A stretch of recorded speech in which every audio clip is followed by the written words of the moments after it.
People don't realize, the Civil War, you think about it, why? People don't ask that question. But why was there the Civil War? Why could that one not have been worked out? If you're wondering what the Civil War was about, how about not listening to pundits from today or politicians from today? How about going back and listening to the people that actually fought that war and what they have to say? If we ain't fighting to keep slavery, then what the hell are we fighting for? The market value of slaves in 1860 was greater than the market value of every railroad, factory, and bank combined. They are saying it to you as plainly and as directly as they can. And so the people today who say the folks honored in these monuments were not fighting for slavery, my response is, I understand that that's what you want to believe.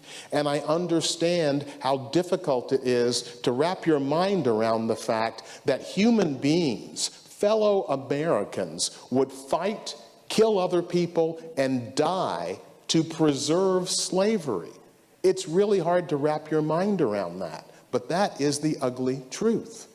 So I have an idea. If you want to know why the southern states left the Union and why they started the Civil War, why don't you just ask them? South Carolina, the election of a man to the high office of President of the United States whose opinions and purposes are hostile to slavery.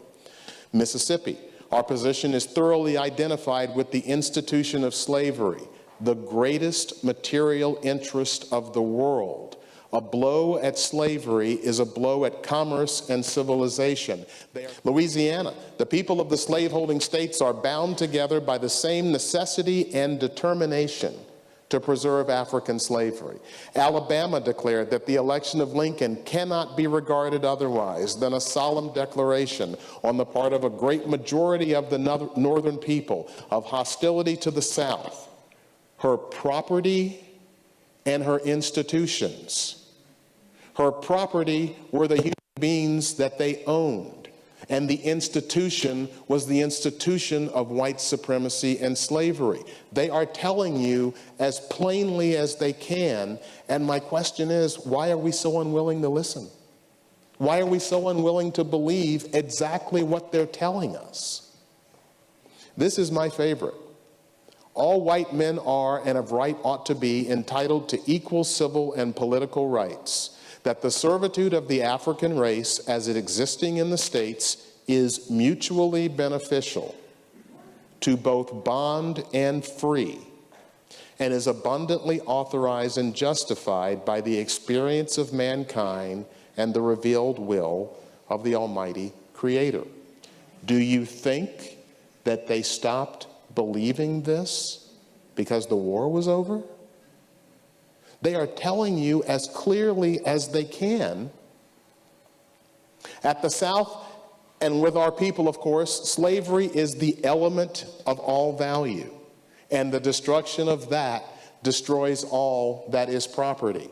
This is why we are willing to send our fathers and brothers and sons to make war on the North to try and separate our country. Because if we don't, you're taking away our very lifeblood. We need these slaves, and we are comfortable with it, and we thought you were too. How about the person who created the flag? And what he had to say was, as a people, we are fighting to maintain the heaven-ordained supremacy of the white man over the inferior or colored race. If we ain't fighting to keep slavery, then what the hell are we fighting for? There is no question about what the Civil War was about. And there is no question about the monuments to that war, because every person that is lionized in those monuments may have been brave, they may have been strong, they may have done incredible acts of courage on the battlefield, they killed other people, and maybe they gave their own lives, and they did it so that they could own other human beings like chattel.